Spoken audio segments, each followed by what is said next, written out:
What does it mean to be successful in life? How do you measure it? And what contributes to living successfully?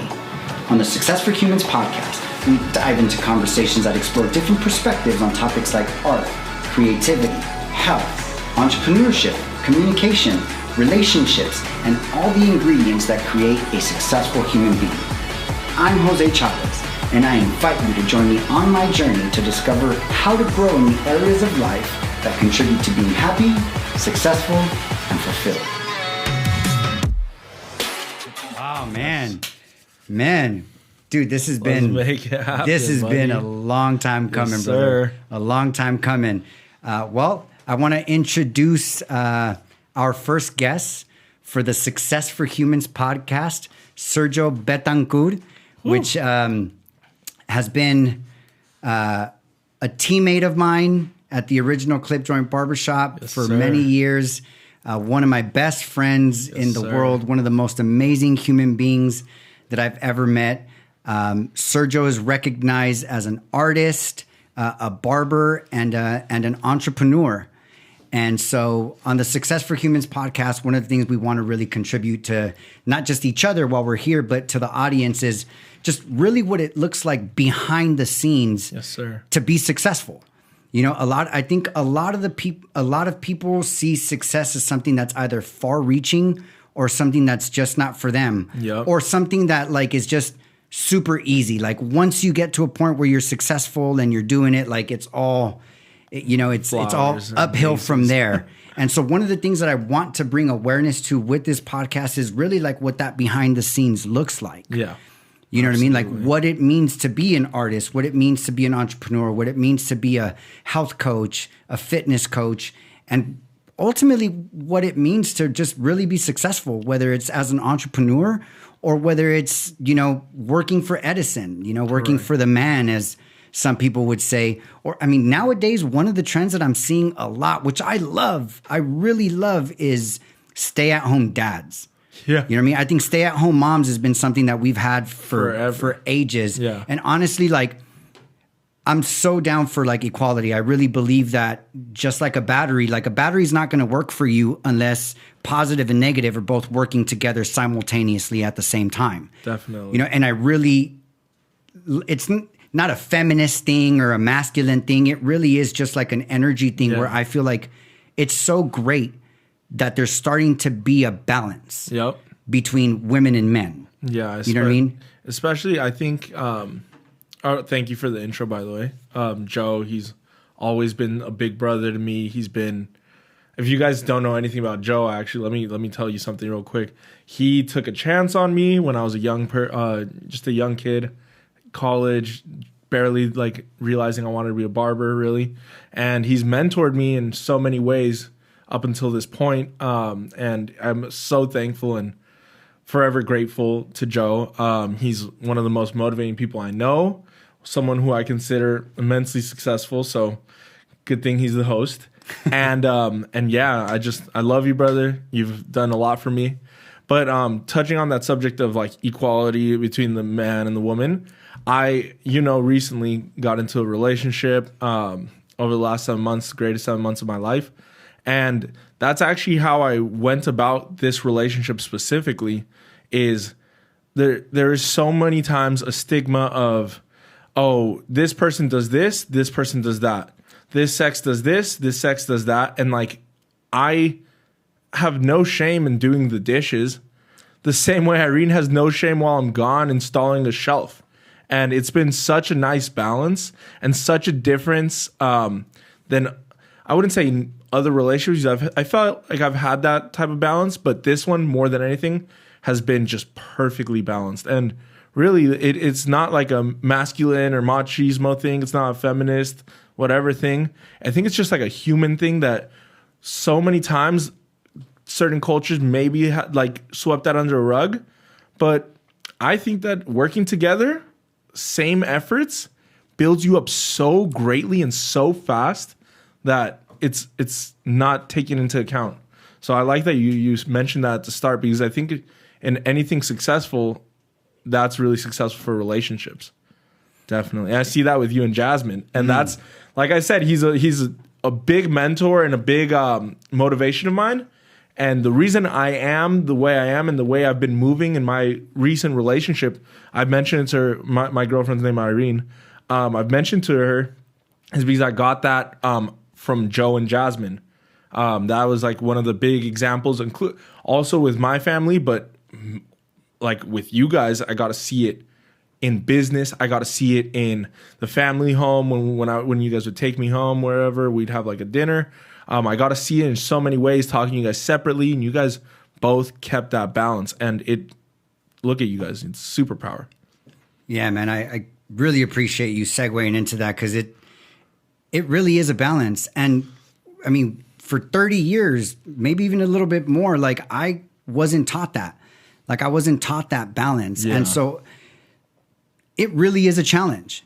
Like with Jasmine and I, like, you know, from the outside looking in, I'm sure it looks amazing. And it is, brother. It really is.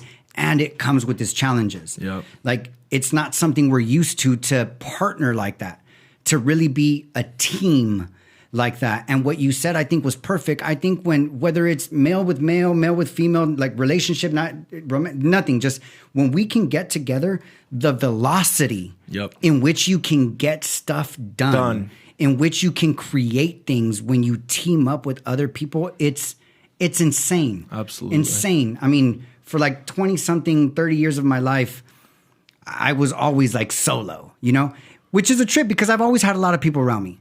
And I've always had people contributing to me and always had people helping me. But in my mind, it was like me against the world. Yeah. You know what I mean? And once I started opening up to like actually allowing people to contribute to me and acknowledging that they're a contribution, the way my world has expanded has been insane. Insane. And I feel like that's something that is also, it's not just something we're taught. Like how like in some households it's like, oh, the man does this, works, whatever, the woman does the clean, blah, blah, blah, right?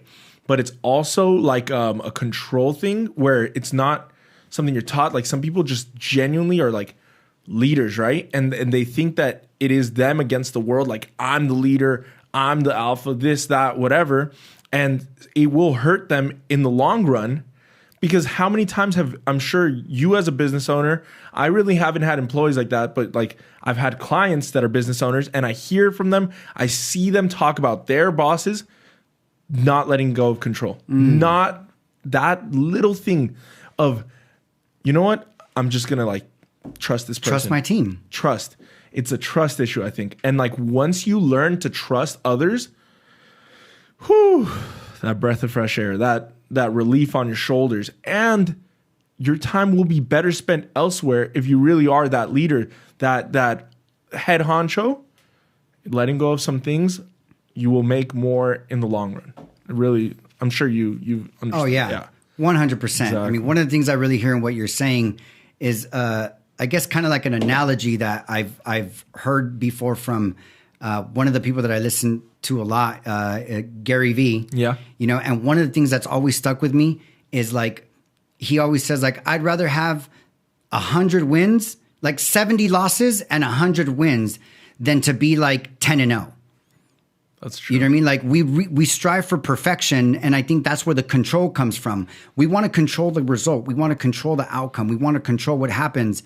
And then I think what that does, what ends up happening at the end is that, yeah, you get wins and yeah, you don't have many losses or maybe any at all, but the amount of wins that you can have if you just trust, if you just let go, if you just allow other people to contribute to you, there's going to be some losses. Oh yeah. There's going to be some times where you're going to be like, shit, that didn't go right. Lessons. You know what I mean? Lessons. But at the end of the day, you're going to win so much more because there's so much more possibilities when you're in a team. Yep. And when you really allow people to just do what they're good at. Yep. You know, just do what they're good at. And I think this is something that one of our most monumental conversations we've had to date was when you first brought up the idea of a podcast at my studio almost 2 years ago. Yes. And we talked about what we see. It was like a great conversation. Are we allowed to cuss? Yeah.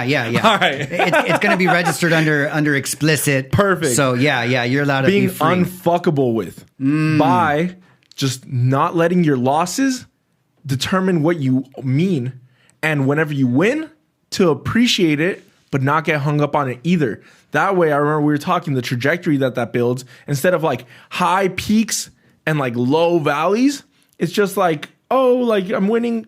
I'm winning. I stay up here, and then I have a fat loss. Just like you let it crush you. It stops you from moving on, and you're just like, oh, that's something I used to do, and I used to struggle with a lot. And what we like talked about and like came up with is, you're winning. Yes. Oh, a little loss. I'm gonna keep going. Win, loss, win, and you just get to the top or to your destination way quicker like that, because you're not just so focused on perfection.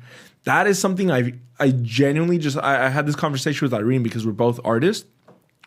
She is a serious like oil painter. When it comes to like landscape, she could like recreate whatever. And so I know that she will struggle with that, and that's something I've struggled with murals. And I learned to just let go of those little things. And like, what was the painter, Bob Ross? Mm-hmm. Someone, I never watched him, which is funny. The guy with the paint and the afro. And And someone, when I was doing a mural, was like, oh, happy mistakes. Do you remember? And I was like, I don't remember, but I got explained it. Yeah, like these like little mistakes, you can't get hung up on them because you will never finish your project. So I've learned to like actually take breaths and just keep it moving, and accepting those little like mess ups, or not even mess ups, because a lot of time they add value to the art in the long run, because it makes it like realistic, organic, whatever, and just running with that. And like I think that's in business and anything, like as long as you don't let yourself get too distracted by never wanting to lose, you will broaden your vision, and you'll expand like what your capabilities are, like 20-fold.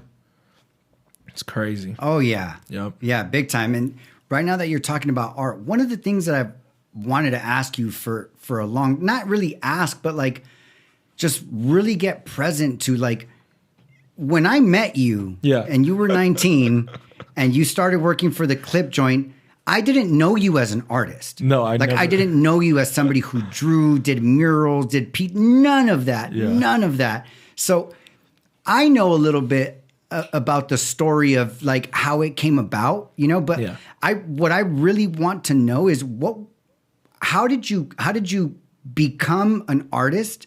How did you discover that you were even an artist in the first place? And what has that experience been like for you from the moment that happened? And if you could share a little bit about what it is that happened to you that kind of created the opportunity for you to discover your talent. This has been like a podcast like dream right here. This is like the story. This is okay. So when you met me, I was 19. I was focused on graduating out of Cal Poly and with finance as my like major. And I was also cutting hair, and it was a fun passion that I found in late high school, early college. No art. I didn't even think. It was like off the radar. Didn't draw. I drew when I was younger. I found some sketches, and like I was like drawing like cool stuff, whatever. I was like, oh, this is cool. Then it transitioned into graffiti in like middle school, like skateboarding. You know, I was like a skater, and I liked graffiti. I liked like everything about it. I think what I liked most about it is that I could do it quickly. And so I never gave myself time to sit down and actually work on a piece outside of just a sketchbook piece or whatever. I think the longest I had spent on a piece of art, maybe an hour, right? And so it just like I didn't nurture it.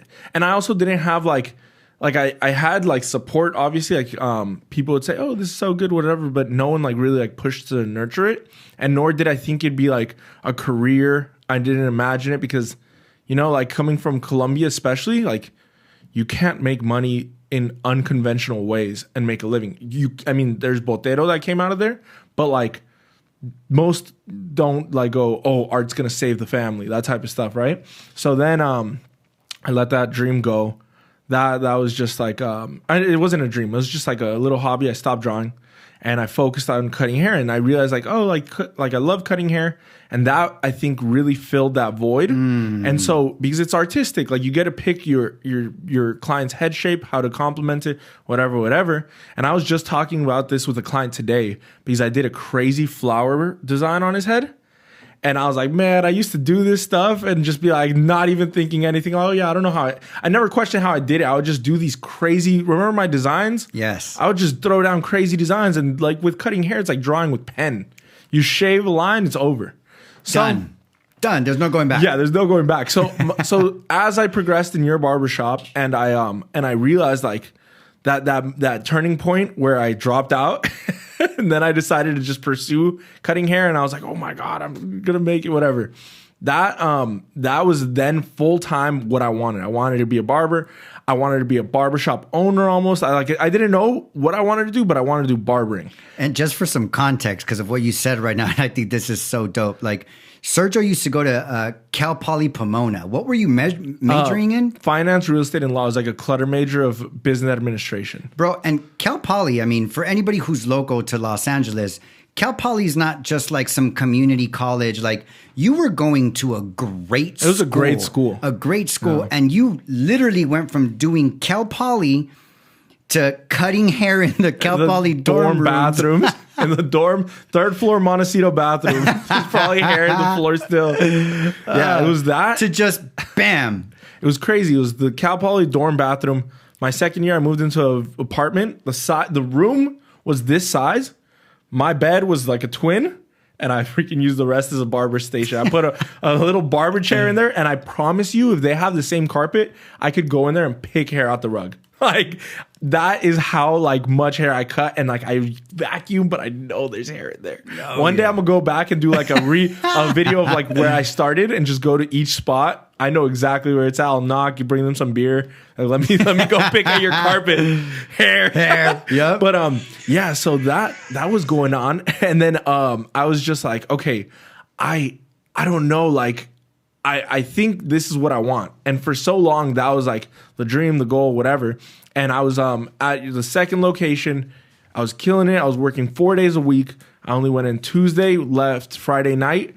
And I did it. I was able to like get my schedule right to where I had a life. I had my clientele was doing like 50, 60 haircuts a week. It was crazy. I had it locked and loaded.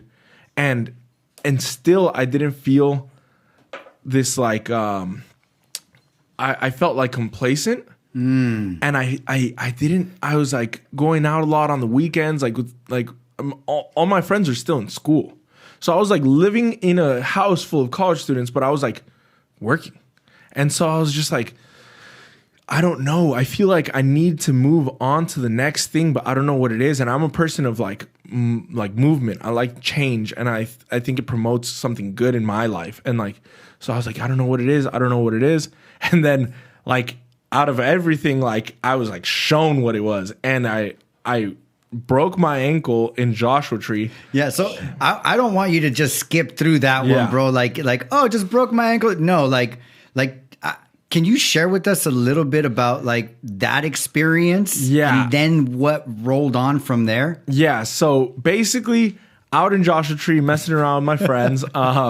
We were just out there wilding. And I remember as the day was going on, and like night was coming, we were like, okay, we're gonna head on out. And as it was like probably like 40 minutes before dusk, I remember I jumped from a pretty tall rock onto a smaller rock, and that rock had loose gravel, and my foot slid and anchored into the floor, and then my ankle just shattered and stuck out of my skin, and I was like, oh shit. I remember I tried to stand up on it because I didn't understand, and it like... And so my friends, they're traumatized, freaking out, and I was just like very adamant about like, you guys just go. And everyone's like freaking out. They don't know what to do. And I was like, just go, leave, whatever. And so they were like, oh my God, yes, we have to find the way out because we're off trail. They head on out. And like, I was adamant about that. So I'm just posted up, chilling. And all that was left was a hoodie, and a White Claw. A single White Claw. And I'm just like, yep, this is it. This is what's going on. And I don't think I realized like the severity of it until the sun went down in 30 minutes. Oh. Pitch black. I'm like, nice. By yourself? Yeah, by myself. Oh. And I was just like, yo, I don't know if I'm going to be found necessarily. And I would scream for help. And there was like, I was in like a valley and there was a mountain. So your voice won't project past the rocks. So I'm like, okay, well, I'm okay right now. And then I actually, it's kind of crazy. This I don't tell too many people. He's like, it's just like, it doesn't come up. But during that time, exactly a year before that, like my big brother, one of my, like, he's like a big brother to me in college. He actually got in a motorcycle accident and destroyed his leg, his right leg. It, like, they had to amputate it. And that, like, a bunch of different injuries, there was like a surgery that went wrong and he actually passed away. Wow. Yeah, so rest in peace, Callan. And so is that something that was going through your mind at that moment? Or? It was 1 year exactly to the date. So then I'm like, my right leg, his leg, like, I was just like, and I remember I was like lean back and like, it's like out there, it's pretty like magical, you know? It feels like something's going on. Yeah, there's some sort of energy in Joshua Tree for and sure. I swear to you, I was talking and it seemed as if I was talking to him and I was like, yo, isn't it like shooting the shit? Like, mind you, my bone is sticking out, bleeding.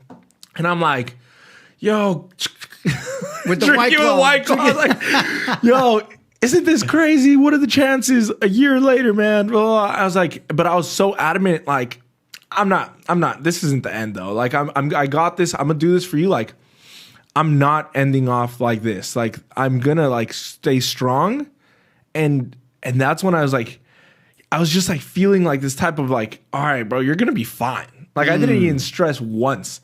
And then, but it was a traumatic injury. So yeah, I remember.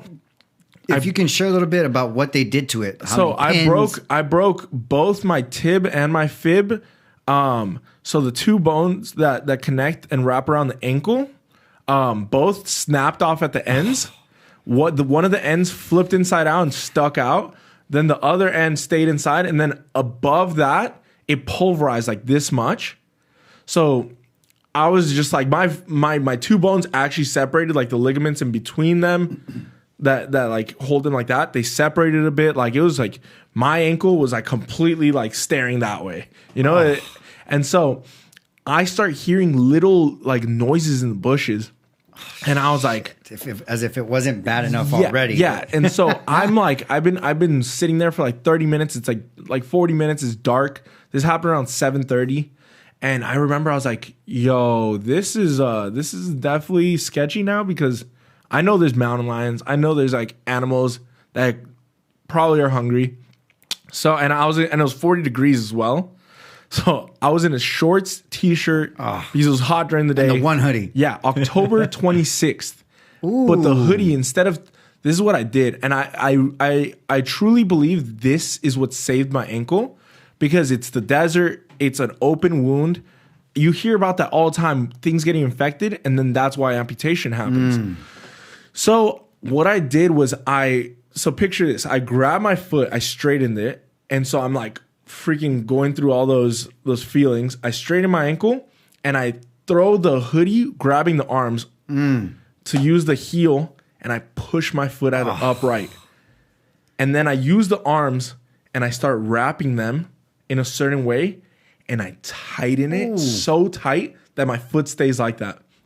And so I remember I turned around and I tried to do the three crawl, and I tapped my toes on the floor, my right foot toe, and I like shocked myself. I laid back and I was like, oh shit. I need to get on higher ground, because I don't know what animals are down here, whatever. I need to like have my voice project. And so I don't know how much time has passed by. Like, I actually know. I remember it was like about an hour when I was like, okay, I remember I was like, all right, I'm putting on headphones. Oh, I had my AirPods, and my friends found me with AirPods, actually. I put on my AirPods, put some music, and I was like, how am I going to crawl?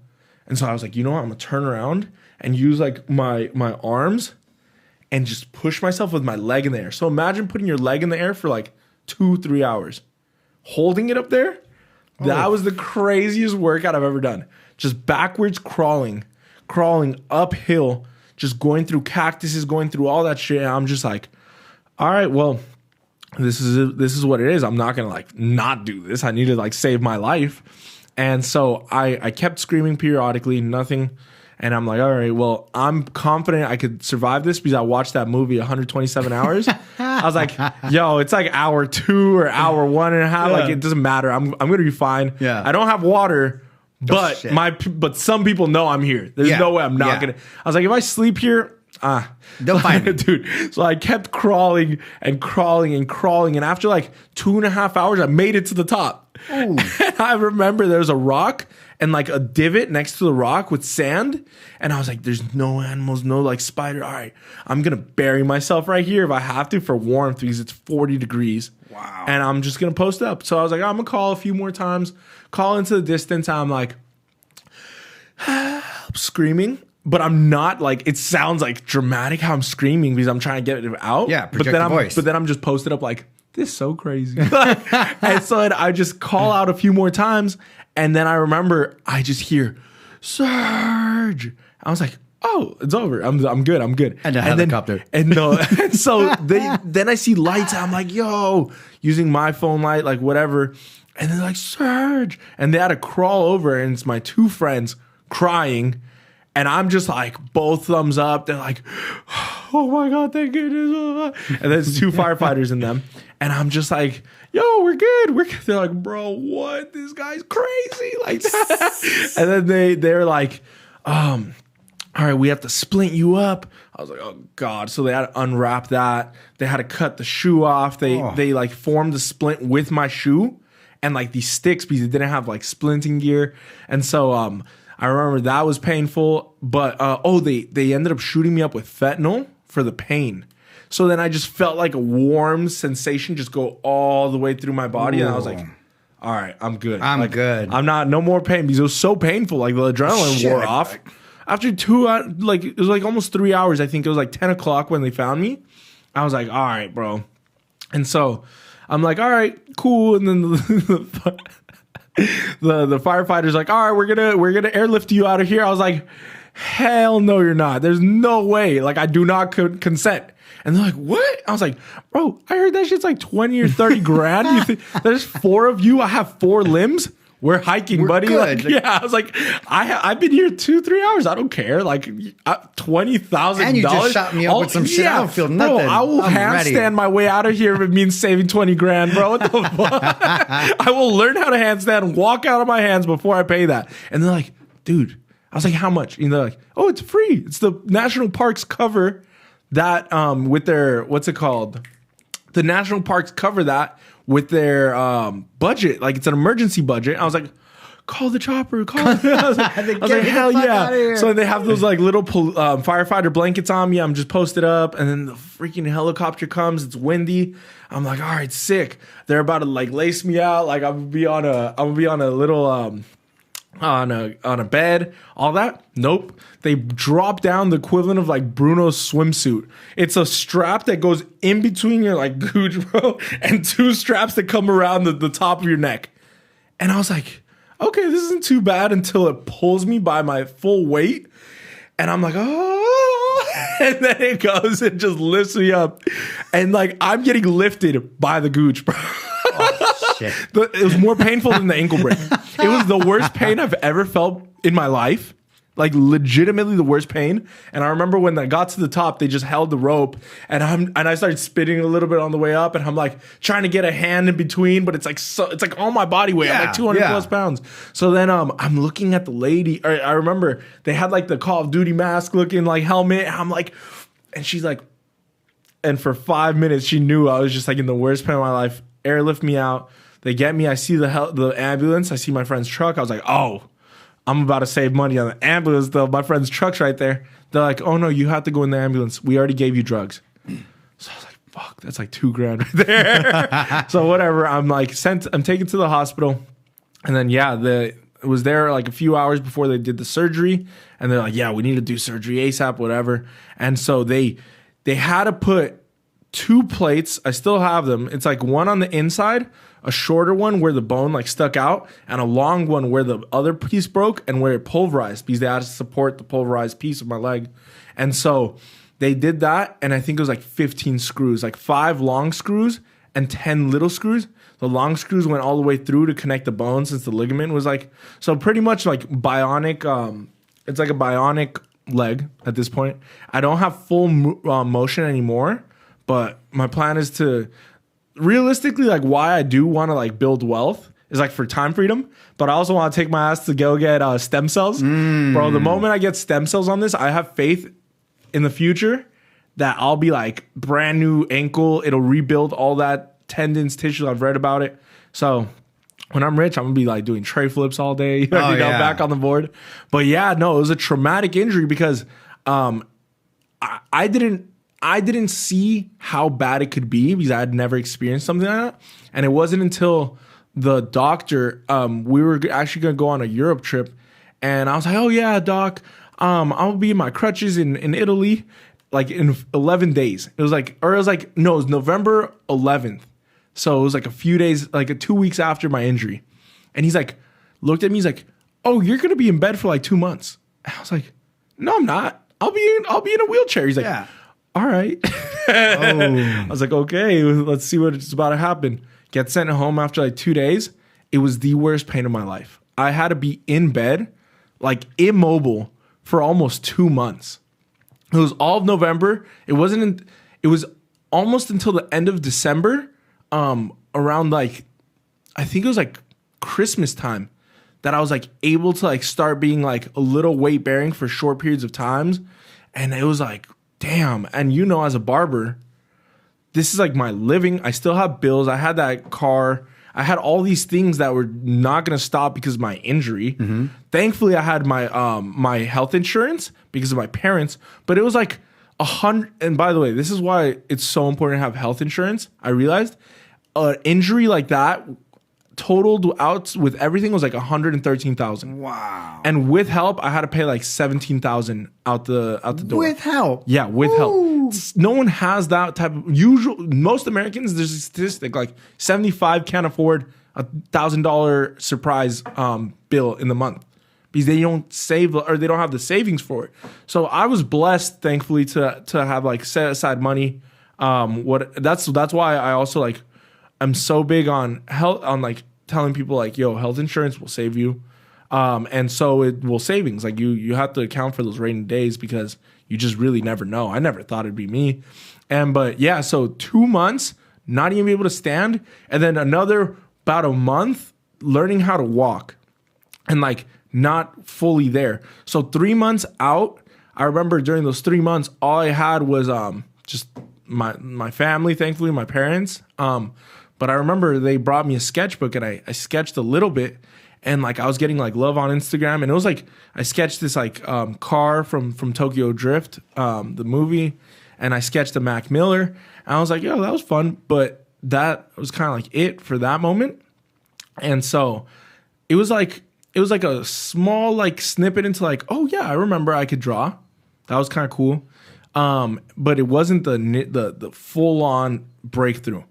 Then after that, I started cutting hair again, and I had to like relocate because I'd moved away, so I couldn't drive for like another like 3-4 months. I remember because right now by this point you're in Burbank, right? Yeah, I was staying Burbank, at my parents' place in Burbank. San Dimas. Yeah, it's like 40 miles or some crazy thing. I couldn't drive, and I couldn't have like my mom take me. Like, so I had to. It was actually a forced relocation because I was doing great. I love that job. Yeah, and so I was doing great, and it just crumbled everything.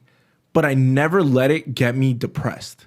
That is one thing that people are very adamant about. Like, dude, injuries like that. Are you okay? Like when people would visit me, like, oh my God, are you gonna be? Shit, I remember I went to go visit you. Jasmine and I both went and we visited you and all that. Angels, bro. But like people were like very concerned about what was gonna happen to me because that type of stuff will cripple you physically and mentally. Never did it cripple me mentally. Like, I'm gonna be honest.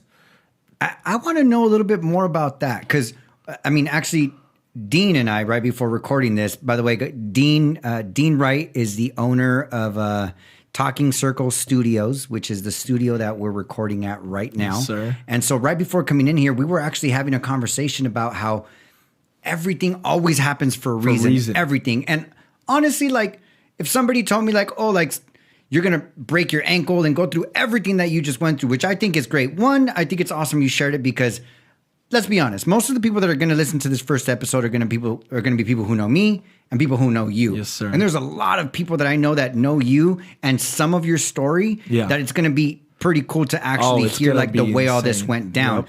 And for anybody to ever say like a breakthrough like the one that happened for you was going to come out of such a traumatic I lost injury like skateboarding. this. Yeah. Like it's like the craziest thing. Like I lost my favorite hobby. And somehow I'm still like okay with it mentally. And that's what I want to know more about. What is that like for you? Because most people, like you said, it would break them. Yeah. It's something that will break you. You're not going to, not only are you not going to go look for something good to come out of this, like you're not even going to see it, even if it crosses your path, because it really does do something to people because what I get is like you lost your job, dude. Yeah. Like pretty much you lost your income. Like you said, your bills don't stop. Nope. You know, you're living at your parents' house now, having them take care of you. You just said you had $17,000 total in medical bills to pay back. So tell me, like, what is that process like for you to not let it get to you? Like, what was there for you that had you really be like, I'm gonna be good? I think what it is I feel like the experience, especially like when I was like, I felt like I had a conversation with like my big bro Callan.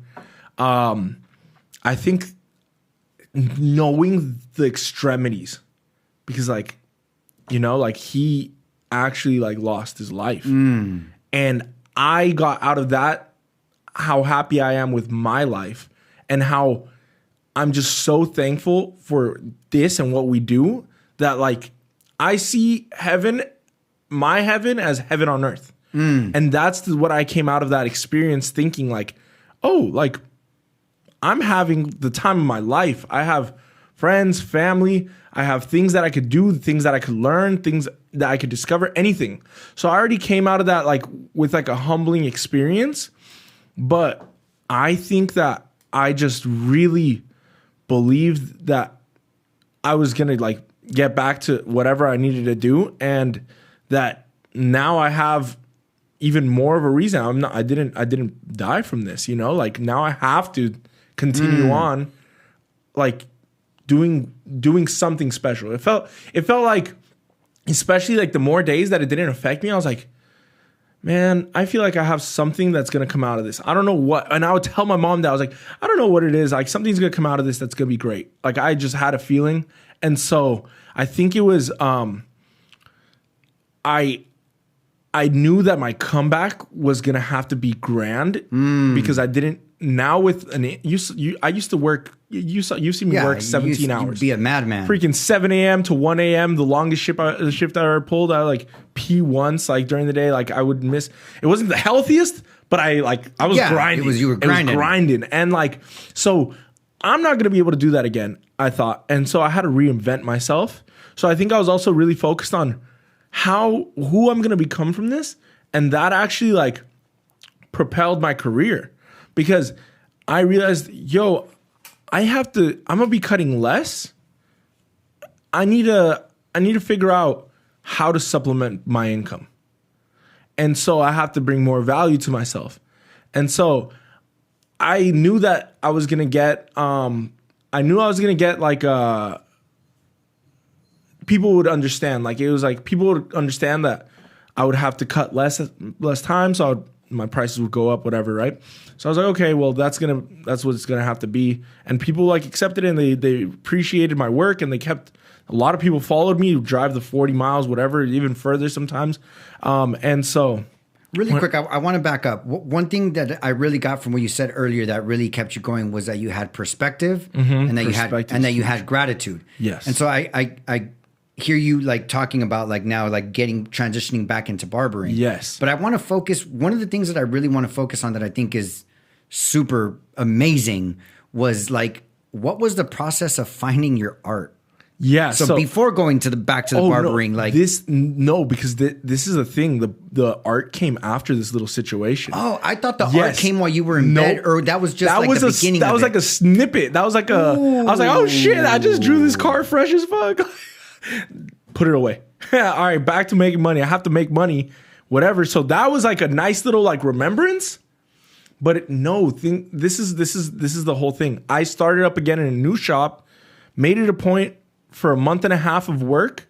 This is where it continues on into the next thing. February 2020, if we all think back to what happened in the following months, that was like, all right, I'm about to work and like come back, whatever.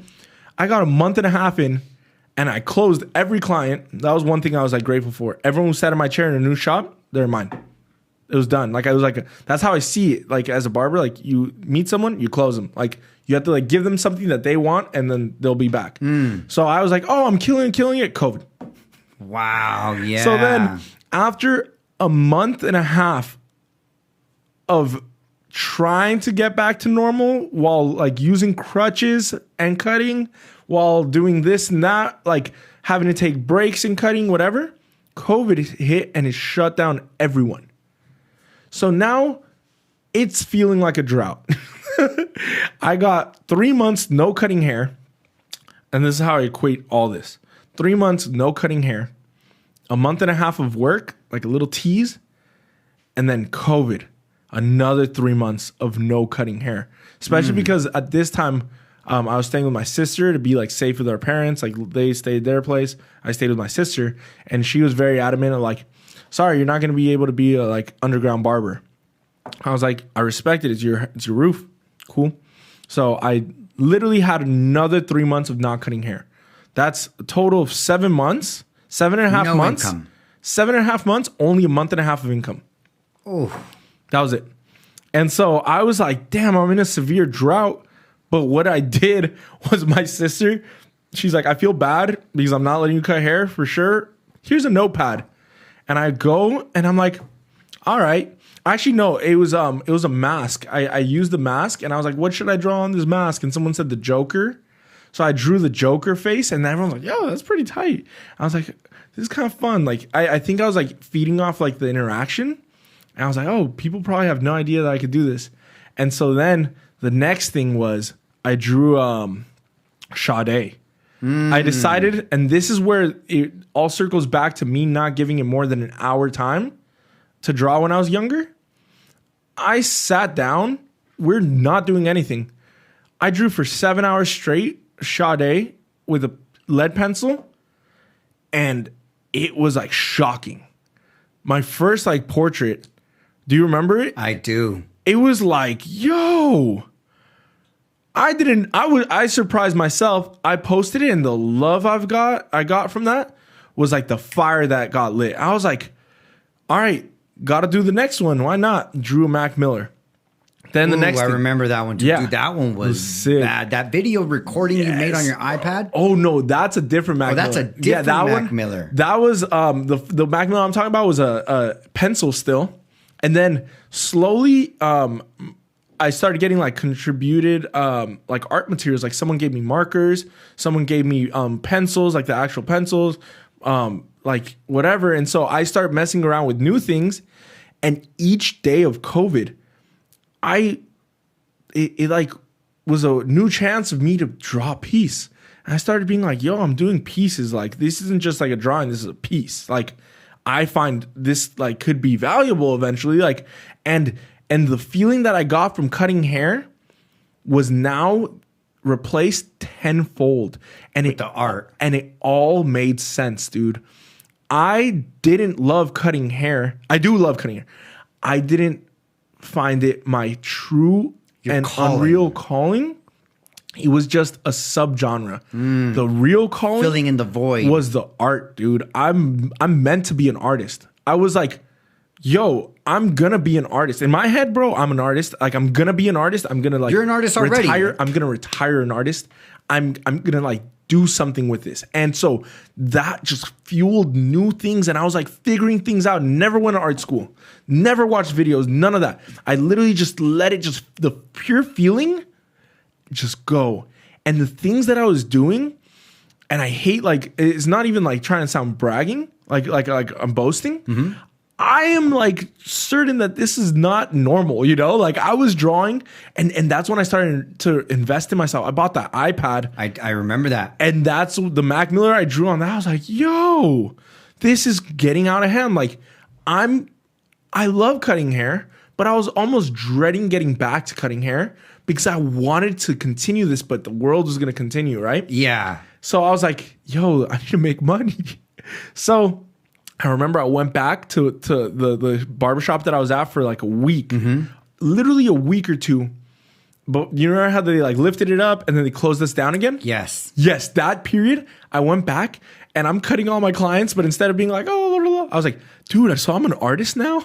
Wow. And dude, it's been like a few months and they're like, no, really? I was like, yeah, look at this. Like, wait, what?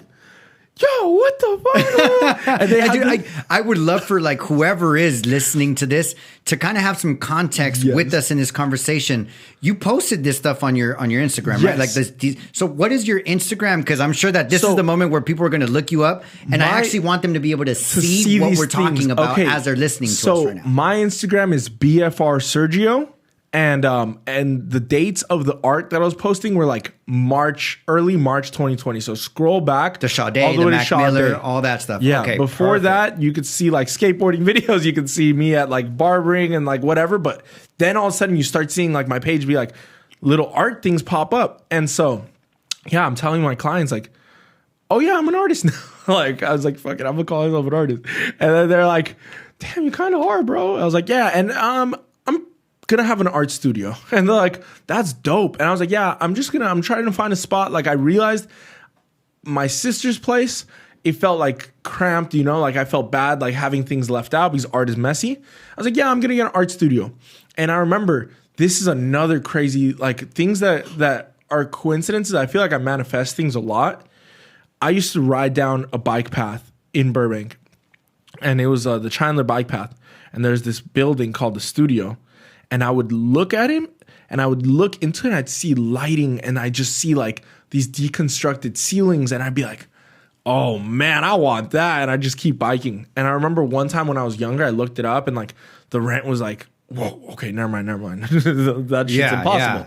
And so then I was like, that was like when I was like younger, different mindset. I still didn't have the mindset that like I will do anything I put my mind to.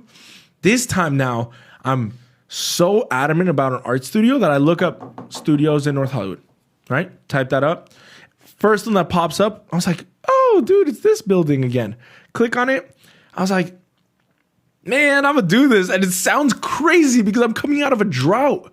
This is the drought. I've been no money. I had some money saved still, whatever. And so I was like, okay, well, I'm gonna take a tour, and I went with my sister, and we go into the first one. She's like, they're like, do you want like a regular floor studio or do you want a loft? I was like, I want a loft.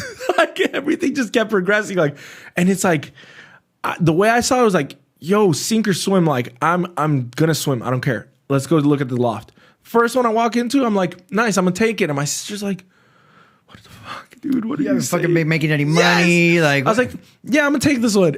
And then it works out that the studio is like full of artists and stuff because then I was able to like prove income through all these. Everything worked for a reason. Any other place that I would have wanted would have required certain like actual like pay stubs. Yeah, barbers, we don't have those. So I was like, all right, well, I have this to show. I have this to show. And like I mounted everything. And I was like telling my client like, bro, I'm trying to apply for this crazy crib, whatever. And they're like, oh, okay. I was like, yeah, and I'm going to cut hair out of there and make art. And they're like, this sounds kind of crazy. And I was like, and I'm going to paint on the walls. And like I kept like envisioning things that weren't even. And so I didn't do murals yet. I actually went to Venice Beach during the summer. And there's public art walls, and I messed around with new mediums, spray paint. I was using like these like like, I didn't even know. It's like Rust-Oleum, the basic Home Depot paint with the wrong tip. And I was creating art. I was creating pieces. And I was like, man, this is cool. Like, I was just jumping mediums. And so I was like, yeah, I think I'm going to paint the walls. I'm going to do this, that, whatever. And I kept like talking it into existence. And so after like I like accumulated everything, I was like, this is how I'm going to pay for this place. Please take it.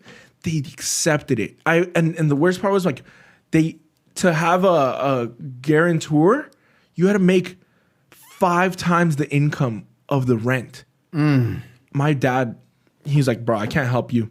And then he couldn't co-sign it either because he was co-signing with my sister on something. So I was left like, dude, if this is meant to be, it's gonna be, and I'm gonna make it be. And so I freaking did it. Got accepted for it. Wow. And dude, this is like the whole thing. BFR in my Instagram stands for Born from Rain. And so after such a long drought, what felt like a drought, right? I discover rain. I discover art. You know, art as the rain. Wow, yeah. Sprinkle that in the drought, birth my studio, Born from Rain Studios. That's me. That's like, you guys are all gonna hear about this. Like, this is gonna become known. I know it. I know it because I have like a mission. I believe in it, and I have an army of supporters believing in it. Once this starts really breaking out, it's gonna be what I do. I'm gonna use it as creating spaces. I'm gonna use it as creating pieces. I'm gonna use it as creating a brand. I'm just gonna use all encompassing Born from Rain, and I'm gonna be the artist Sergio Betancur, Sergio Andres Betancur. Yes, sir. And so soon enough, it was bare bones. I have pictures of it. I'm probably gonna do like a before and after sometime soon. Just a barber chair, a mirror. I was using all the little resources I could. I kept it like super IKEA, you know? Bro, and what's crazy about all this, what really blows my mind is that from everything you went through, not only do I see that like you discovered art and like you really got to discover your passion for it. Yep. You also became an entrepreneur. Yes. Like all in one shot. Bro, like in you like got a 7 studio, months. became an artist. Now you're not working for anybody. It was like crazy. And it was so nerve-wracking. And I'm not gonna lie, I know when I make transitions, I get crippled in momentum. And so, but ready for this? Everything I say I do, I'm gonna do. I'm gonna make it happen. Everything I've told my clients happens, not quickly, not overnight, but I make it happen. And it's been something that I'm like, yo, things that I said that will get me down, I'm like, oh, it never happened, end up happening. Because it doesn't have to happen immediately. That's another thing I want people to know. Success isn't overnight. Success for humans. This is key right here. Success isn't overnight. Success, very much so, could be a slow burn. Sometimes there'll be like a full-on wildfire. But you know, it all starts from a small movement, small movements. And so it wasn't until December. I had the studio September. It's almost been 2 years in that studio. It wasn't until December when I was like feeling like it was not that quick, you know. I had to rebuild the clientele. I raised my prices. I have to cover overhead. There's so many things that I did so quickly that then I started feeling like the movement, the motion sickness of all this movement in my life. But then December, I was like, that's enough. I'm doing the mural. And I go and I don't just do a little mural. I go hit up my videographer, Joseph De Paulin, Dr. Shizzles on Instagram. I'm like, bro, we're throwing it down. He's like, yes, we are. When? This date. I was like, perfect. And he's the type that like was like, hey, bro, all right, we're doing it that date. I'm like, oh yeah, I did say that. We go pick up scaffolding from Home Depot. So I'm like thinking like, yo, I don't care what I'm gonna do. I'm about to go big. And so I go pick up scaffolding from Home Depot and I proceed to 12-hour grind out 15-foot tall angel with the Colombian flags, like the Colombian blood, like coming out of it. And then I go and I take my barber trophies that I got from barber battles and a clock. And so the angel is holding her hands out, and I nail a chain into the hand, and I hang a clock on one side. And then on the other hand, I draw a chain coming down, and I freaking put a shelf, and I put the barber trophies on top, and it felt like just this life and a metaphor. There's a giant, where I cut hair in my private studio, there's a giant 15-foot tall angel. Sounds crazy when you say it out loud. It's on your Instagram too, right? Like the video, everything you're talking about. Okay, You go around like December, January, you'll find this like, it's not like an updated version, but of my studio. There's a 15-foot angel behind me. With my Colombian roots, I was born in Colombia, flag coming out, clock in one hand, trophy in another, balancing. And it's a metaphor for the time I spent and the achievement I got. Wow. That's what it is. I put in time, and it's my achievements. It's not like overnight, but you made it happen. It's gonna happen. And so after that, it was like wildfire. It was taking pictures of, people loved it, posting whatever, even if they weren't like a client, if they're friends, like Sergio Studio. And so that earned media. It was earned media, like publicity without me having to pay for it. I earned it. And so that just kept growing and growing. And I was like, and at the time I decided as well, because I do want to become an artist, I know there's going to be a time, and my clients know, we all talk about it, we're like, oh, Serge, there's going to be a time where the transition happens, less haircuts, more art. I wanted to be very, very detailed about who I cut and who I brought into the studio. So it's an invitation only thing. And if my client really has someone that has like our characteristics, that has like this desire to like share like love, that has desire to share motivation, they could recommend them to me, and then like I'll cut them and whatever, and it goes well. Like I share my booking system. But what that did for me was it built a group of individuals that all share, all my clients share such similar mentality to you and me. I could truly and honestly say I have the best clientele. I love all of them. They're all friends. They're all like family, and it's very tight knit. And I built it like unorthodox. Like I've done different types of barbering. This is like a different type of barbering, and it goes with my art because it motivates me. And then I know they're gonna support me as well, and they're gonna get motivated. I hear in our conversations, bro, everyone's leveling up. And it's consistent growth, and like that's the studio for me. Like this studio has like holds this energy and this vibe that it's just been so like it keeps me going, bro. And it's gonna be cemented in like my history forever. I can't wait to see where I end up, but I'm so happy with where I'm at. You know? Oh, dude, trust me. One, I know, and two, like. One of the things that I'm like really hearing in what you're saying is it's an old cliche saying, but like they made them for a reason.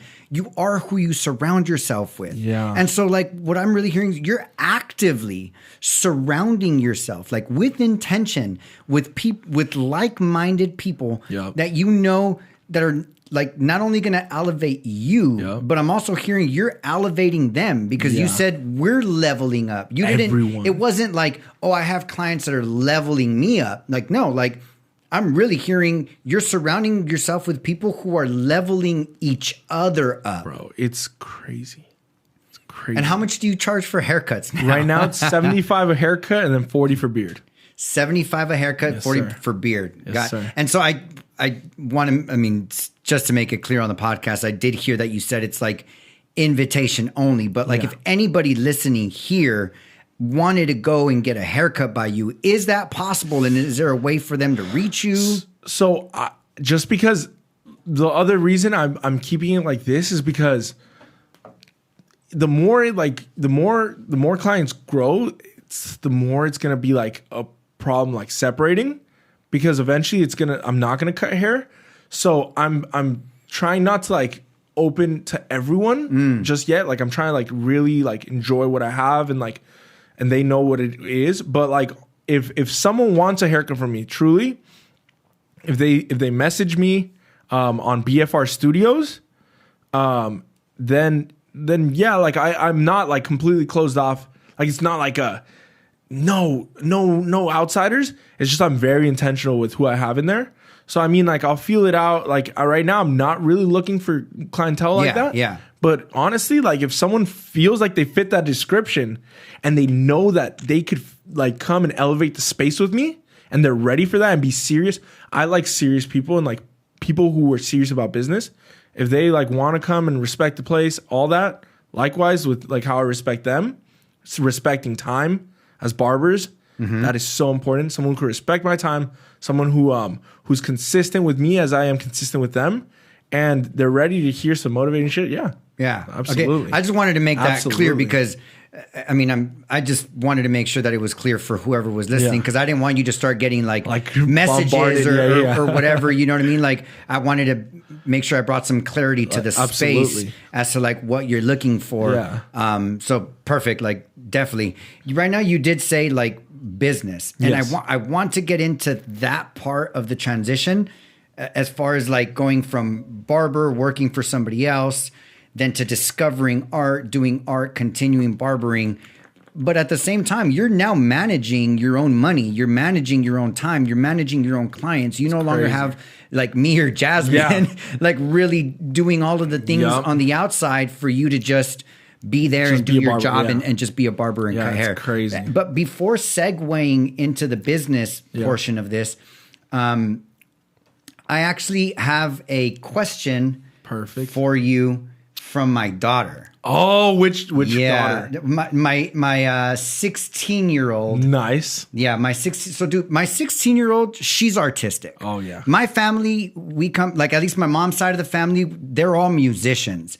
And my brother too, he's a chef, you know, at Chef Mario Cristerna on Instagram. He's a chef. I'm a barber, which I consider to be an art as well. So I really do think we come from like a lineage of art. And my daughter, she likes baking. She likes cooking. She's one of the smartest 16-year-olds I've ever met. Actually insane. Yeah. And so I'm going to read it out exactly the way she wrote it. Okay. And then I'm going to turn it to you in case you want, or you can ask me too. But this is what she wrote. She said, walk me through what drawing is like, what goes on in your head that allows you to look at something or think of something and draw it out. This is coming from someone who struggles with trying to draw something by just looking at it or by thinking of something. As someone who struggles to pick what to draw or paint, what is your process of settling on what to draw? We'll go with that question first. As someone who struggles to pick what to draw or paint, what is your process in settling on what to draw? Okay, so on what to draw? On what to draw? Like inspiration or so at the start of my art career, I would say let's say I started my art career during COVID. At the start of that, you use things that inspire you or that you think are cool. I like musicians, artists like Mac Miller, the Sade. Yes, exactly. So that was like start the Daft Punk. I have like a Daft Punk piece. So things that you like listen to, whatever. Also like I've drawn a Marilyn Monroe piece, and that was just like someone that I thought looked beautiful. And so like I'll take like things that I find like visually appealing or like emotionally appealing, and then I'll try to recreate it. That's when I first started. That was like the surface level of art for me. It was like I see something and then I draw it. And so what was the next question? So it was what is your process on settling on what to draw? So what I got from that is just really finding what inspires you. Like what lights you up. Things that you like. When you see something, it just lights you up and inspires you. You see something in nature, take a picture of it. And that's what my girlfriend does. She's a photographer too. So she takes inspiration from her own pictures because there's a one of one. Yeah. And then she just recreates it. So perfect. The next question, Where do you find most of your inspiration from? Perfect. That one we already answered. Yep. It's what lights you up, what you're into. Take pictures of it. Culture. Perfect. Culture. How do you decide what to draw? I think we kind of covered it on there. This one's good. What are some struggles, what are some struggles and or challenges you find yourself facing in the process of creating art? Okay, so I'm gonna put this into that because I was like waiting for a question that made sense for this. So surface level for me was drawing off of seeing something. And that was like, okay, I see this, I just look at it, like recreate it. The struggles are not looking at something, inventing something. Inventing a character, inventing a scenario, drawing from like imagination. Oof. That was crazy. But that breakthrough, that's the biggest struggle. Like making your own thing, making your own character. And so that is like the next level up, because artists, sure there's people who like will like get recognition and stuff from like recreating, and that's what they do. They recreate, they paint, whatever. But if you look at any of the real greats, or not the greats, because they were like not talking Renaissance era. But if you look at the people who are known, the big artists now, it's style.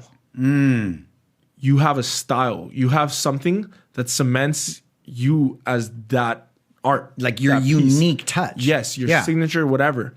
So that is the struggle, and that is a struggle that I used to have a lot more, and I realized more so than anything, what is going to allow me to retire as an artist in the future is that creativity of being able to invent from nothing. Just your uniqueness. Yes. So what has gotten you out of that struggle? Like for example, my daughter, somebody who's like having a challenge creating from the mind. What would you say has helped guide you into like not struggling as much and really just having more freedom and ease in what you're imagining and then putting on paper?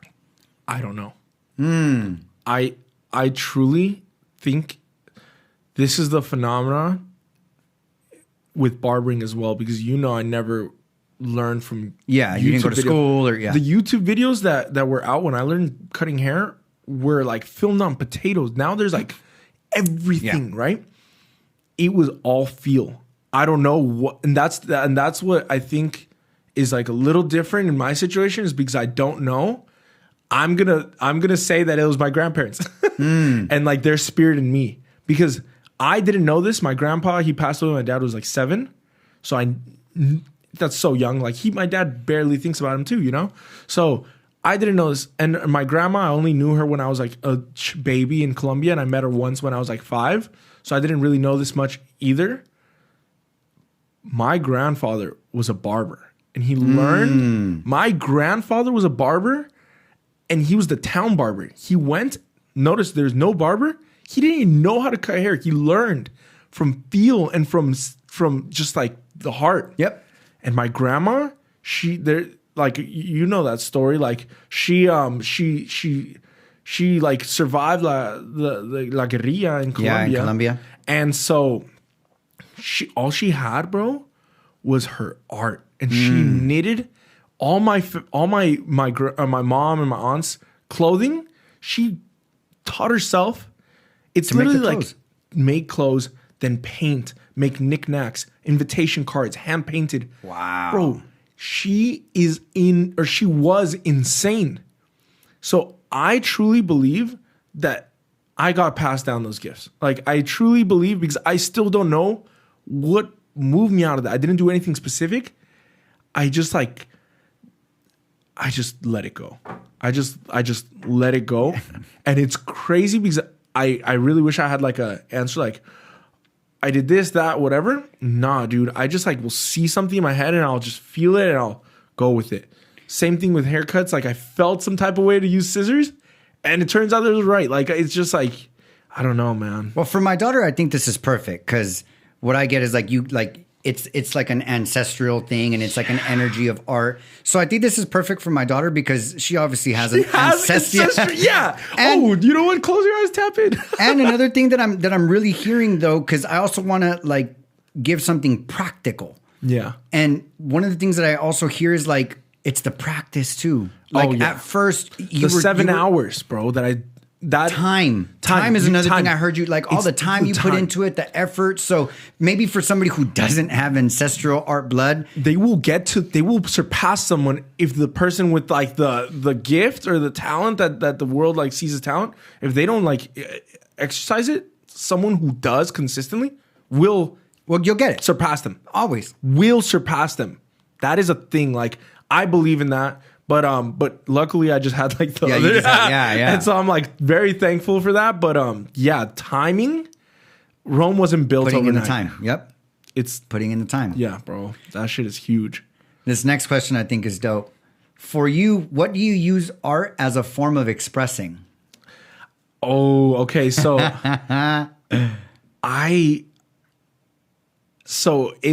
wait, real quick. There's a follow-up.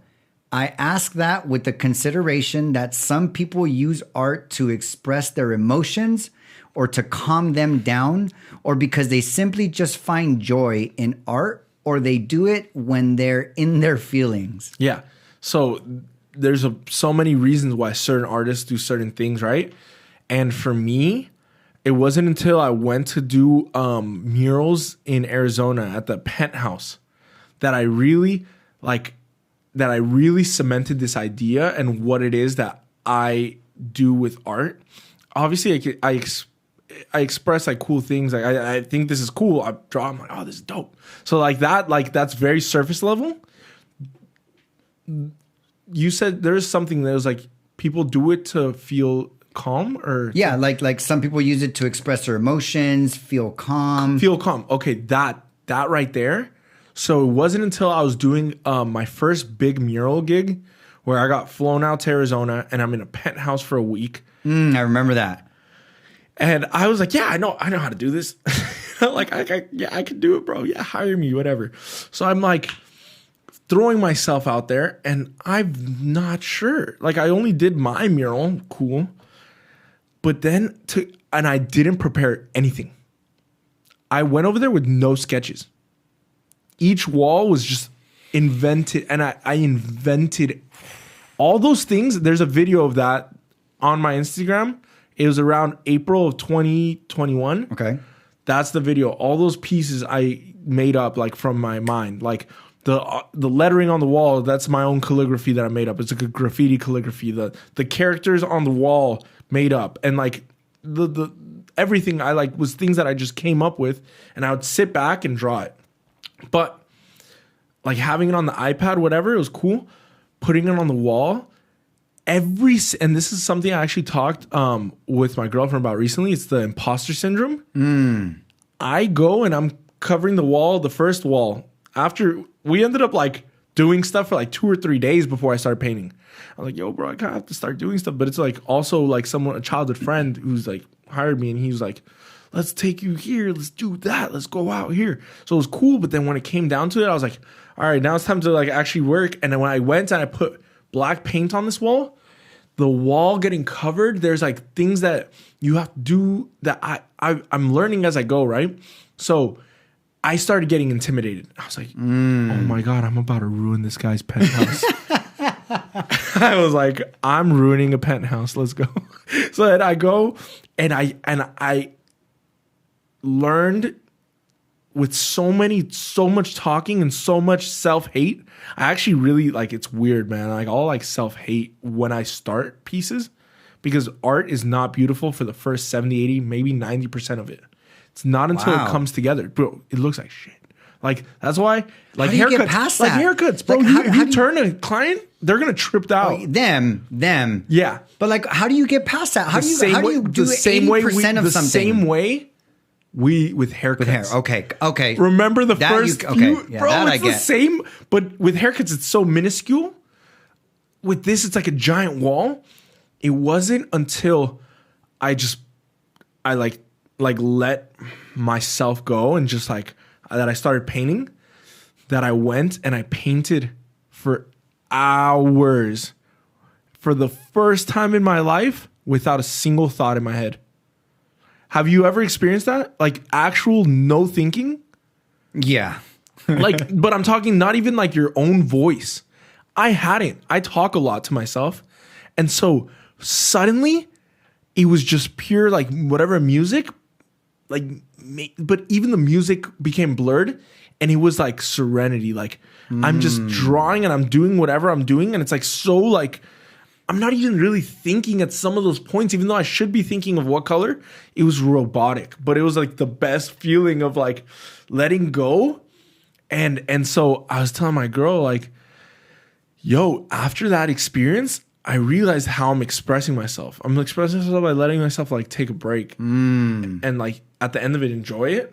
It like gives you a sense of freedom. Right? Yeah. And so, but then the worst part was after the first piece, I was like, oh, why was it in my head? I was like, you're an idiot. You got this. You're a beast. Go to the next wall. I'm like, oh, I'm such trash. And guess what? It happens every piece. Forever, maybe. I don't know. Maybe eventually it gets like how with Cutting hair. Yeah. Hopefully, but like I told my girl because she was like going through this with the giant painting she was doing. I was like, man, you're gonna hate yourself for a bit, and then you just have to like let the paint do the paint. You do your thing, and find that level of like just relaxation, and just trust the process. And you know, like that's what it is. And so the next piece. Went through it, I found that piece. I was like, all right, finished. I was like, oh, cool. Still happened on the next piece. On the next piece, it was like 5 pieces I did. And I was like, wow, I don't know if I'll ever get over this, but I think I like this. And I'm going to like still pursue it. That was like my like realization into like, yes, I'm going to do this. I'm going to like actually make this a career. And so it was just, I think self-expression is just following through. Yeah, that's really what I'm hearing. Just follow through the process. Yes. Just accept the process, follow through. Don't stop midway through because there's something in the way. Just keep going, follow through, no matter how much time surrender to the result. Yep. No matter how much surrender to the result. Enjoy the process. And that I think is like what I also do when I like express like doing something. I just keep doing my thing and eventually it'll happen. Like, I mean, obviously you're actively trying, but in so many, I'm seeing a pattern in so many things, like cutting hair, when I'm painting, when I like want something or like want to achieve something, I just set it and I'm just going to do it. And like, yeah. And so I think that's dope. That's something that I really like have learned to appreciate is like when someone, and with my clients, when they tell me something and they do it, I'm like, yo, be proud. Because that's not something that happens every day. Celebrate your wins. Yep. Celebrate your. I think that's something that's missing a lot. I catch that self a lot with myself and like my experience of things. Like one of the, I guess you could say like that inner voice of mine that sometimes I call it my point of view. Like there's like a course that I take that has you kind of discover like the point of view that drives you when you're not fully present to like your self-expression.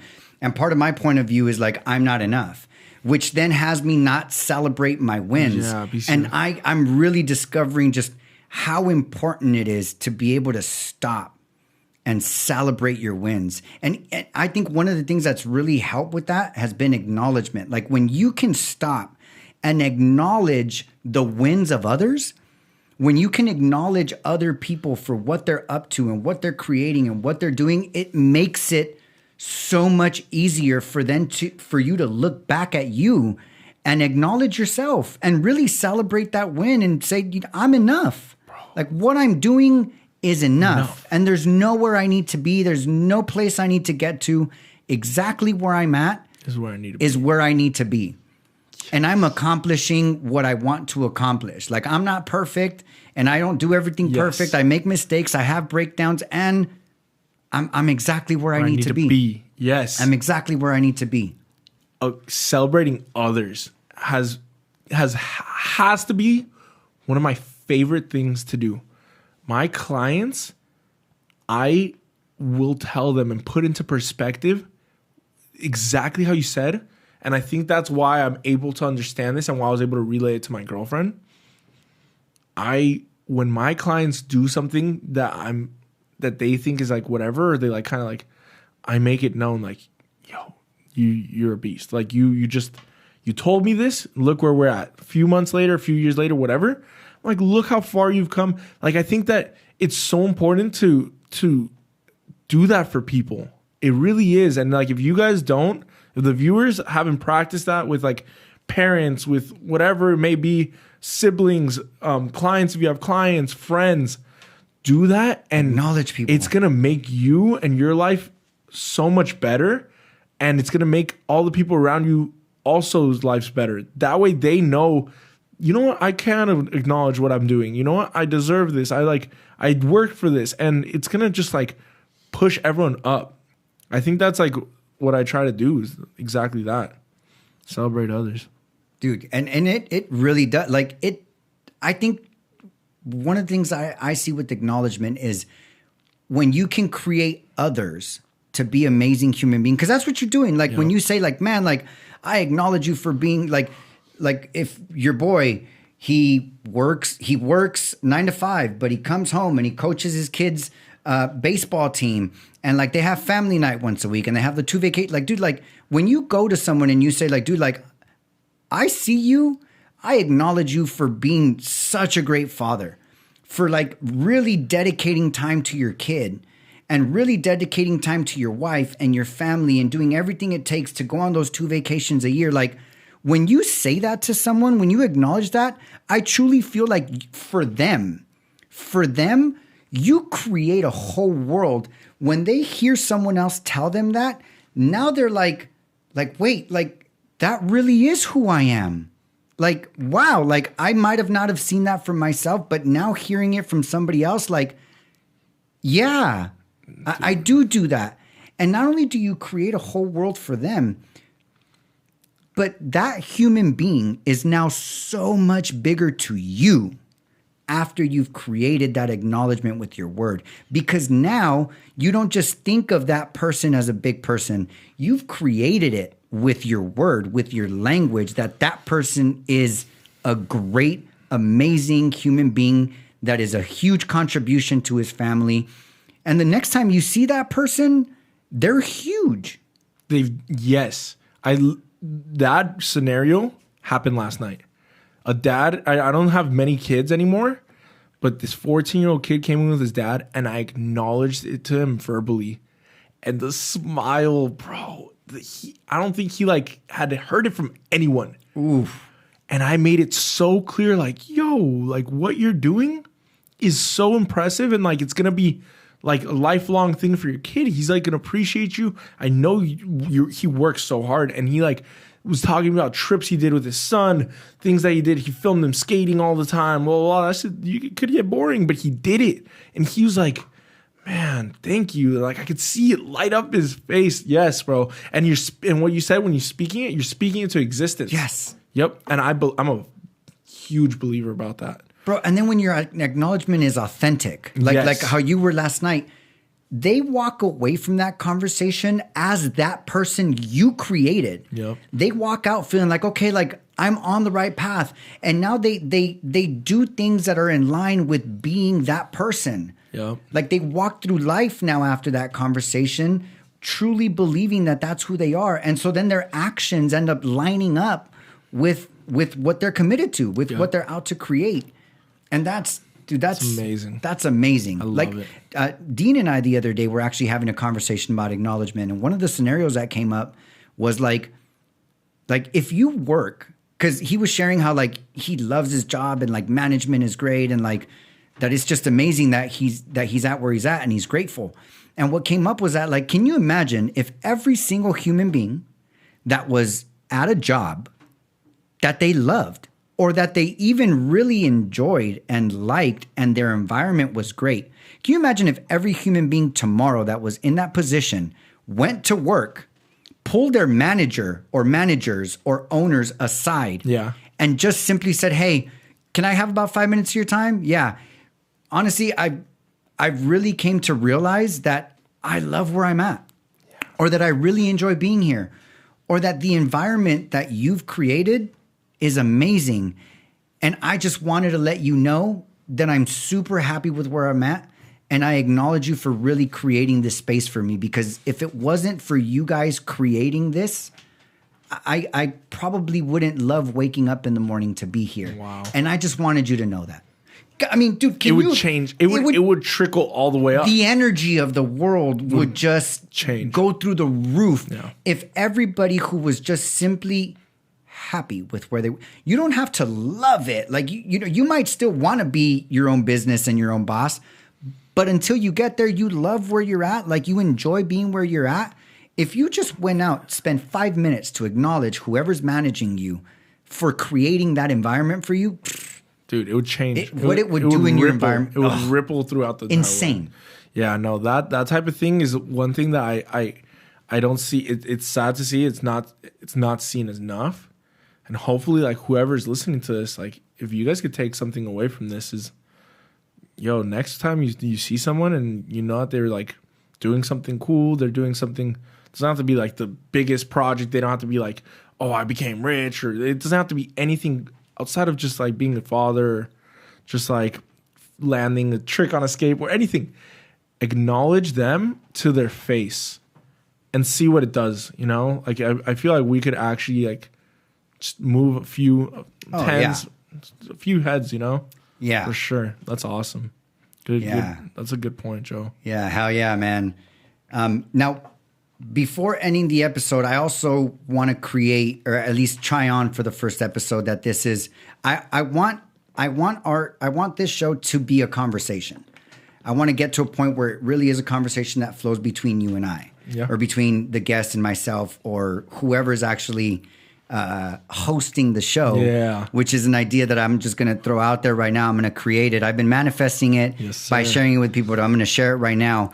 Every now and then on the Success for Humans podcast, you guys are most likely going to have a different host here and there, because I also understand that I'm not the only one that can contribute in any, like, in all ways or in any form. So my intention is to actually have people that have like-minded people in their environment that they want to have a conversation with on air, because they feel like both of them have something to contribute. And I actually want to create the opportunity for people to come on this show without me here and really just create their own episode. Just really contribute whatever they feel they can contribute to our audience. Yep. And so, you know, for anybody listening, stay tuned, because that is going to be a possibility. There is going to be a moment in time where you guys are probably going to hear a different voice other than mine. And we're just going to see, you know, where it goes. And with that said, I want, like, is there anything you're curious about with me? Oh my God. All right. And it doesn't have to be anything crazy, like anything. The thing is, I know so much about you already. It's like, I honestly, but the craziest part is, after knowing all the things I know, consistently I'm learning more things, like through little like conversations, like you being able to wheelie damn near a mile on the freeway. Like, what? That blew my mind, by the way. But let me think of a good question that I have right now.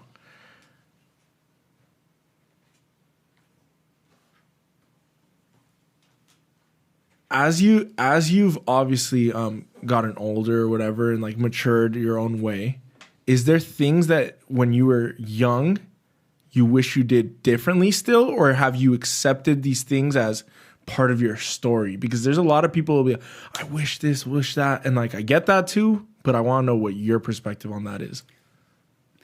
Wow, that's a great question. My perspective on that now, at the point of my life where I'm at now, everything happened exactly the way it was supposed to. I don't regret anything. That's not to say I don't dwell here and there. I'm not perfect. Yeah. There are moments that, like, I mean, there are times where I have moments where, like, I wish I could take certain things back, or I wish I could do things differently. And what I'm also learning, just like what you learned with breaking your ankle, like everything happens exactly the way it's supposed to. And the less time we spend dwelling on what we should be doing or where we should be at, the faster we can get to where we want to go. Yes. And I think that's really the practice that I'm developing myself in, which is getting to a place of being present and moving forward faster. I'm not trying to be perfect at all, because I never will be. There's always going to be times where I'm not going to be enough, or I'm going to hold myself back, or I'm going to regret something, or I'm going to dwell on something. My goal is to just get faster and faster and faster at noticing it, noticing what's in my space, letting it go, and moving forward. Wow. Like that really is where I'm at as far as, do I regret anything? Yes, there are moments now. Before, they were events. I regretted events. And now there are moments in my life where I do spend some of my mental space dwelling or regretting or battling with, like, did I do that right? Did I not do that right? Should I have done something different? And it's perfect, because all that does is gives me practice at catching it faster and letting it go. Yes. And moving forward. Let's go. Yeah, no, that's something that I think that is also something that a lot of people could take out of that, or take out from this conversation. And that's like what you've contributed right now, is the speed that our lives could move, when that, as much as it's like easier said than done, letting go of that dwelling. Like, that is something that I've struggled with before. Like, but like how you said, and especially after my incident, I've learned to not even think like much about it, not give it much thought. And when I do, like, it's on to the next thing. Yeah. Bro, and this is, honestly, thank you. Like, really thank you for that question, because this is perfect. And like the theme of everything we've been doing, one of the things that I feel was very powerful was that what you shared was that it takes time, it takes patience, and it takes work.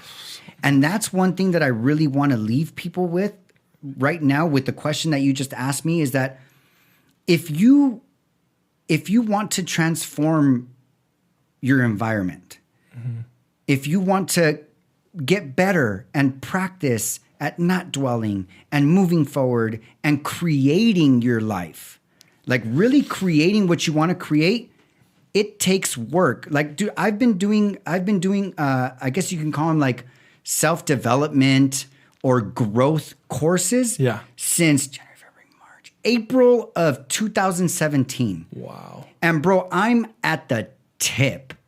Like, my life has transformed so much in the past 5 years. My relationship with my parents, my relationship with you, my relationship with my wife, which is the most important relationship in my life. I get a lot of people say like, oh, my kids come first. Like, dude, I love my kids. I will always be there. If it was between my kids' life and mine, it would be mine.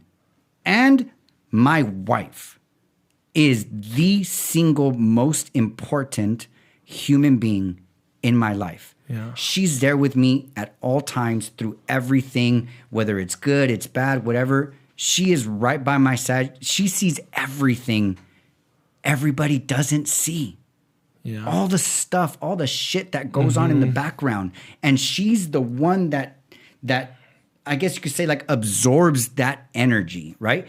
And so my relationship with my wife has completely transformed in the past 5 years. And it's taken 5 years, and it's gonna take another 30, you know what I mean, of just continuous practice and developing. But I'm sorry, nobody needs anything. You're perfect exactly the way you are. And if you want to transform your life, it's gonna take something. You're just listening to podcasts, watching YouTube videos, that's great. But put yourself in some courses. Practice. Like, put yourself in a position to succeed. Surround yourself with live people, not just somebody you see on YouTube or somebody here on podcast. Put yourself in front of people like you with your clients. Put yourself in front of people you can bounce off of, and you can brainstorm with, and you can create a mastermind with. And that will make such a huge difference, but it takes work and intentionality in getting that done. And like you said, the last 5 years, the transformation between you and your wife, Jasmine, I love her. Like, she's the greatest. Fucking greatest. She's greatest. amazing, bro. I tell my girlfriend about that, like how I saw it, because I was like with you guys like during that whole time as well. And I tell her, that the reason I am the way I am and how I'm trying to like go about our relationships, and like it's been like bulletproof, like what it feels like it's been bulletproof, is because of what I saw with you guys. So I know that like whatever you guys have been doing and whatever you guys have like built together is something that I took in and I saw it and I absorbed it. I'm so thankful for like the example that you made to me, and it's specifically like the like last version of you guys is the exact example that I'm like going off of, and it's been blissful. And my girlfriend she talked to you guys, like it's been so helpful, and like I applaud you, bro. That shit is some epic like translation and transformation. Yeah.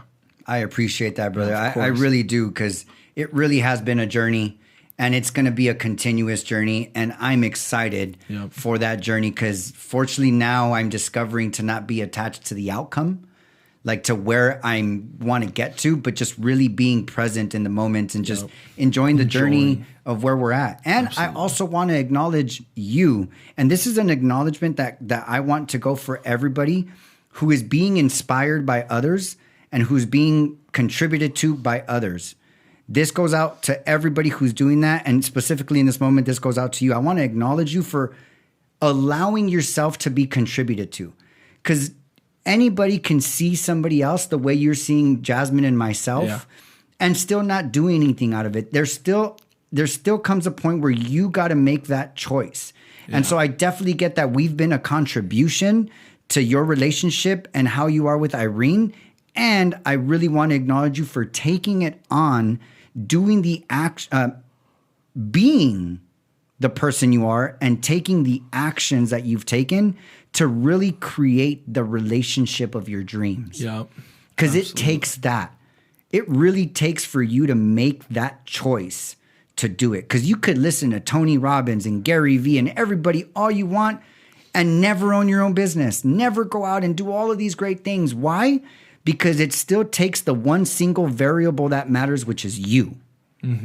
Which is you, and making that choice. And so I acknowledge you along with everybody else who allows himself to be contributed to actually do something with what you're getting. No, I appreciate that. Thank you. Hell yeah, brother. Stoked. Dude, this has been great. Yeah, this has been an awesome conversation. I wanted to get into like the entrepreneurship side of it. And there's going to be a part 2 to this episode. Absolutely. Yeah, there's definitely going to be a part 2 to this episode. Thank you so much for everything you contributed as far as like Thank you for your artistic side, your experience and all that stuff. And dude, I'm so excited to see what we bring to the next episode because that's my passion. Art is your passion. And I believe art is mine in a way too because of barbering. And I believe entrepreneurship is also a form of art and a form of self-expression. It is. For me, that's my fucking jam. Yeah. Like building a business, managing people, although it's tough, it does come with its challenges. And that's what I love. Yeah. That's what I really, really love doing. I love managing a business. I love creating something out of nothing. Yes. And so I am super stoked and super excited for the next episode where we can get into the part of your journey that kind of ties into the part that I'm like fucking pumped up about, brother. Absolutely. Perfect. Awesome, Joe. Is there anything that you want to leave anybody listening with?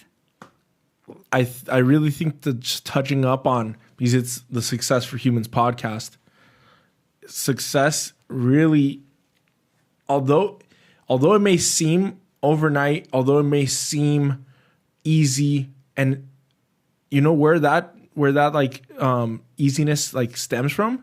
It's from our phones. It's from like social media and stuff. Don't forget, guys, like this isn't an overnight thing. It's a constant struggle. There's darkness to it sometimes, you know? And like just if you want to pursue something, if you want to transform yourself, if you are thinking of pulling the trigger on this one thing or another, don't get discouraged by social media. And it's going to take some time, but with the right steps over and over and over again, you're going to get somewhere. Nothing is going to stop time. Nothing stops time. That's the thing that I actually go off of.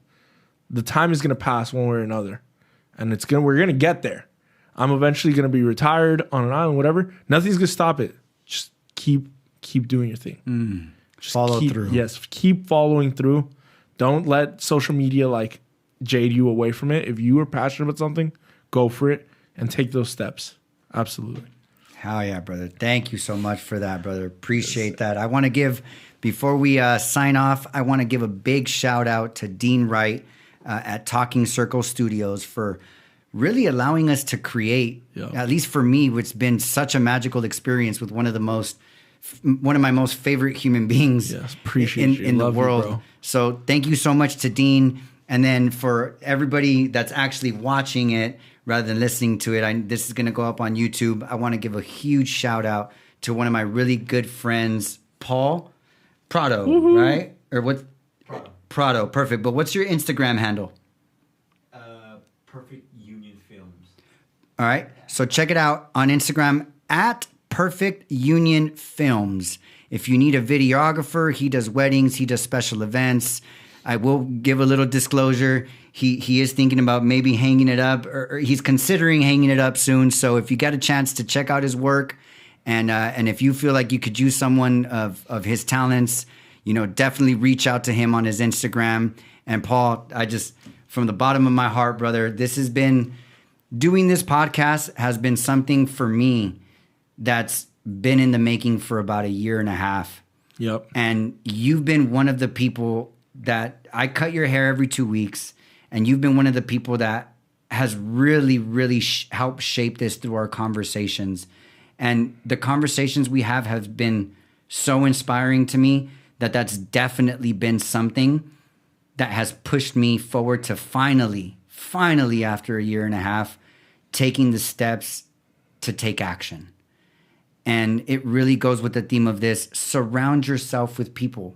Surround yourself with people who are going to level you up, people who are going to inspire you to do what it is that you dream.